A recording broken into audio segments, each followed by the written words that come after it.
Com a chegada do fim do ano, muitos assuntos do futebol vêm à tona. Abertura da janela de transferência de inverno, volta de grandes campeonatos europeus como a Premier League, La Liga, Bundesliga, Ligue 1, Série A. Em outras palavras, estamos entrando na temporada que antecede o ano de 2024. Todas estas mudanças acabam ofuscando assuntos importantes, como o evento criminoso que aconteceu em Real Madrid versus Valência. E as autoridades esportivas usam estas novidades para esconderem o grave problema da La Liga. E os casos de racismo contra Vinícius Júnior é apenas uma entre tantas questões. Entre tantos momentos de descaso, relativização da gravidade do problema e praticamente impunidade. Então, vamos falar do câncer da La Liga. Tudo começa com o perigo da relativização, ou seja, diminuir o problema. Muitos falam que a palavra tonto significa algo como estúpido, burro, idiota e não possui o significado racista. Mas em vídeos é visível que tanto este xingamento como insultos racistas está sendo ditos. É possível notar as milhares de vozes gritando macaco para um único jogador.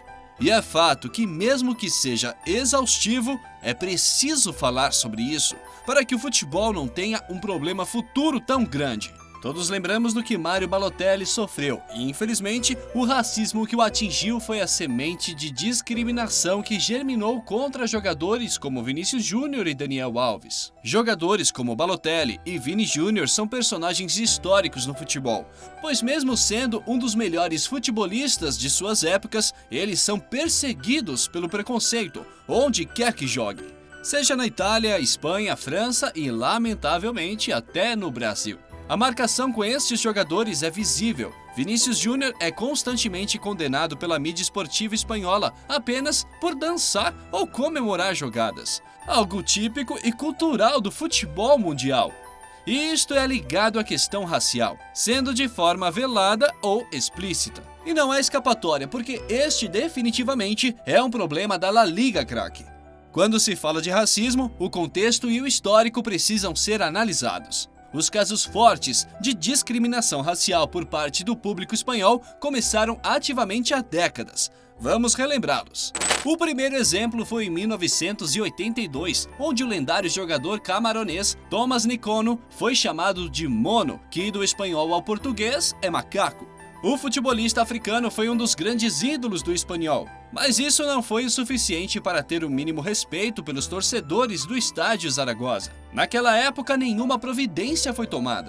22 anos depois, em 2004, Samuel Eto'o infelizmente protagonizou um dos piores momentos de sua carreira, quando foi chamado de macaco pela torcida do time Getafe. Um ano depois, em 2005, um brasileiro entrou na lista. O centroavante Ronaldo Fenômeno e sua mãe foram atacados com palavras racistas pelos torcedores do time Málaga, o que forçou ele a ser substituído da partida. 9 anos depois, ou seja, em 2014, houve um salto enorme nos casos de racismo no futebol mundial, principalmente no europeu. Essa onda iniciou com um episódio de Daniel Alves, que foi atacado pelos torcedores do Vila Real, que atiraram bananas na direção do jogador, que se preparava para cobrar o escanteio.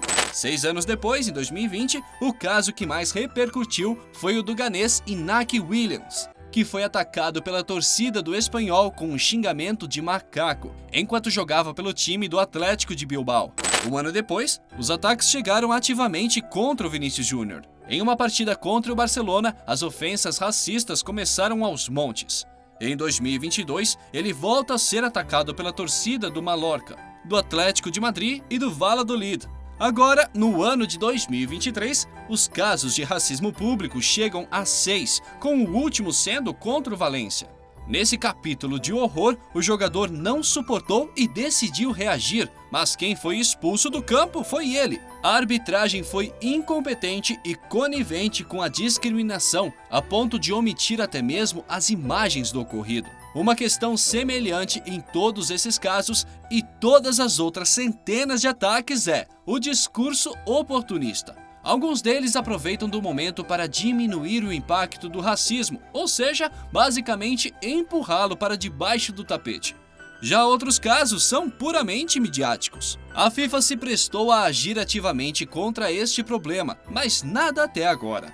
A CBF se aproveitou deste caso para impulsionar a comercialização do amistoso contra a Guiné, que aconteceu na Espanha. E novamente, isto serviu apenas como combustível para o problema. Neste mesmo ano, um segurança apontou uma banana para o amigo de Vinícius Júnior que assistia o jogo. O torcedor Felipe Silveira foi surpreendido pelo segurança do estádio Cornélio Prat, que apontou uma banana e disse: "Mãos ao alto, essa é a minha arma para você." Este é o resultado de discursos oportunistas, a sensação de impunidade. Quando falamos de quesito técnico, o código disciplinar da FIFA contra estes casos são 3. Adiamento do jogo caso o racismo anteceda o jogo, que foi o que ocorreu no jogo de Real Madrid versus Valência, e caso ocorra no jogo, a partida deverá ser suspensa, que também foi o caso em Real Madrid versus Valência. E se os atos não pararem, o jogo será cancelado e o time dono da torcida preconceituosa será dado como derrotado. E ainda tratando da impunidade, nada disso foi determinado pela arbitragem, que sequer disfarçou a omissão. E o problema se intensifica quando a própria Grande Liga insiste em ir contra o combate a este problema. O presidente da La Liga, Javier Tebas, tem histórico em contrair o que é claro e óbvio quando se refere ao racismo. A sua grande presepada foi em Real Madrid versus Valência.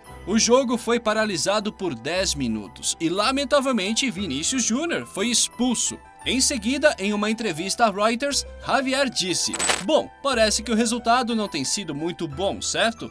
E ele ainda seguiu insinuando que Vinícius Júnior deveria aprender mais sobre as medidas da Liga contra o racismo antes de criticar e difamar a La Liga. Mas Javier, aprender o quê? Ao ser pressionado, o próprio se desculpou e que sua intenção não era ofender Vini Júnior. E como sempre, o problema foi o tal calor do momento. Só que não. São desculpas esfarrapadas, porque o seu pensamento continua o mesmo. É neste momento que vemos que lá o problema é estrutural e ultrapassa até a própria La Liga. A lei espanhola aponta que a La Liga pode apenas localizar e denunciar os atos racistas, mas isto apenas para pedir mudanças legislativas para que punições sejam aplicadas de forma mais eficiente.